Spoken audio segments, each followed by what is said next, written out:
وہ اپنے لیپ ٹاپ پر کچھ کام کر رہا تھا۔ میں نیند میں ہی تھا۔ کچھ دیر گزری ہوگی، مجھے اس وقت کا اندازہ نہیں کہ کیا وقت تھا۔ مجھے نیند میں بار بار دروازہ کھلنے اور بند ہونے کی آواز آئی، جیسے کوئی بار بار دروازہ کھول رہا ہو اور بند کر رہا ہو۔ میں آج بھی یاد کرتا ہوں کہ میرے رونگٹے کھڑے ہو جاتے ہیں۔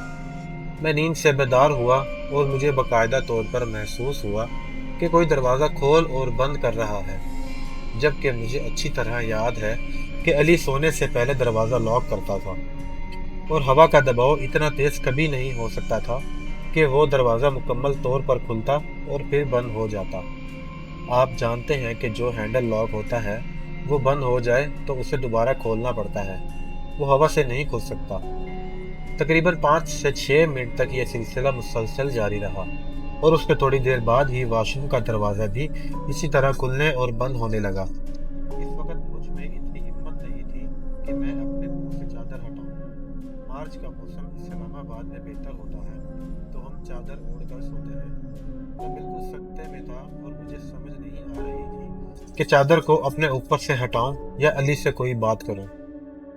اسی اثنا میں علی نے مجھے خود آواز دی اور بہت ڈرتے اور کانپتے ہوئے بہت دھیمی آواز میں پوچھا کہ کامران جاگ رہے ہو؟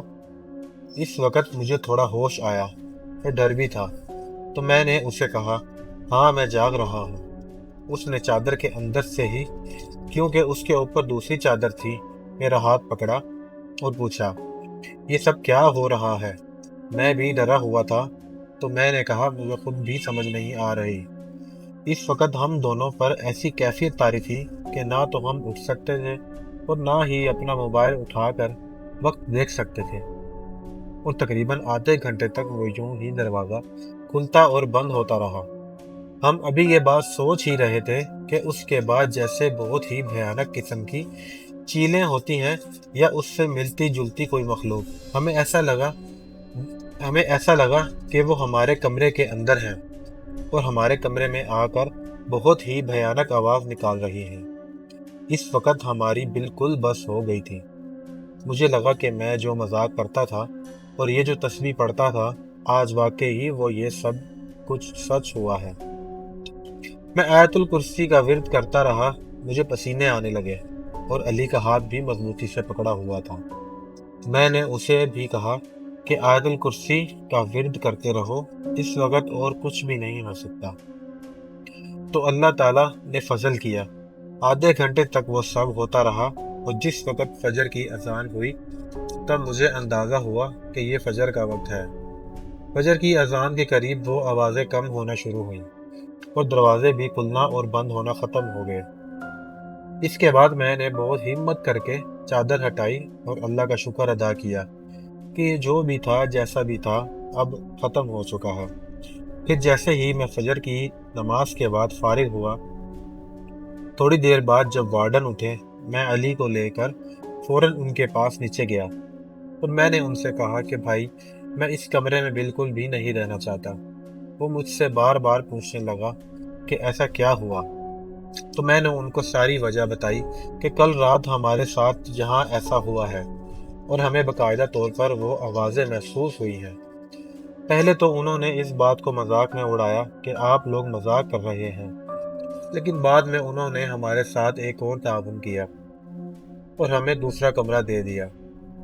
کچھ عرصے کے بعد جب میں چھٹیوں سے ملتان واپس آیا تو جنہوں نے مجھے وہ تسبیح پڑھنے کے لیے بتائی تھی، میں نے ان سے بات چیت کی۔ انہوں نے مجھے حساب کر کے بتایا کہ بیٹا، ایک تو وہ جگہ ٹھیک نہیں تھی جہاں آپ وہ تسبیح کر رہے تھے، اور اللہ پاک نے آپ پر کرم کیا کہ اس مخلوق نے آپ کو کوئی نقصان نہیں پہنچایا، آپ کے کسی ہاتھ کا صدقہ کام آیا، ورنہ وہ تسبیح بہت جلالی ہے اور آپ نے ایک طرح سے اس کے ساتھ مذاق کیا تھا۔ آپ جس مقصد کے لیے پڑھنی تھی، آپ اس مقصد سے ہٹ گئے تھے۔ سچ میں وہاں جنات کی حاضری ہوئی تھی، اور وہاں کچھ شریر جنات بھی تھے جو آپ کی تسبیح پڑھنے اور بار بار نماز پڑھنے سے تنگ ہوتے تھے۔ انہوں نے پورا حساب کیا اور ذائچہ نکالا اور کہا کہ وہ جگہ ٹھیک نہیں تھی جہاں آپ نے یہ سارا عمل کیا۔ تو اللہ کا شکر ادا کریں کہ اللہ نے آپ کو بہت بڑے نقصان سے بچایا ہے۔ ہماری پہلی کہانی ختم ہوتی ہے۔ اگر آپ کو ہماری کہانی اچھی لگی ہو تو کمنٹس میں اپنی رائے ضرور دیں۔ شکریہ۔ چلتے ہیں ہم دوسری کہانی کی طرف، جو کہ ہمارے ایک سبسکرائبر نے ہمیں ای میل کی ہے اور وہ بکھر سے تعلق رکھتے ہیں۔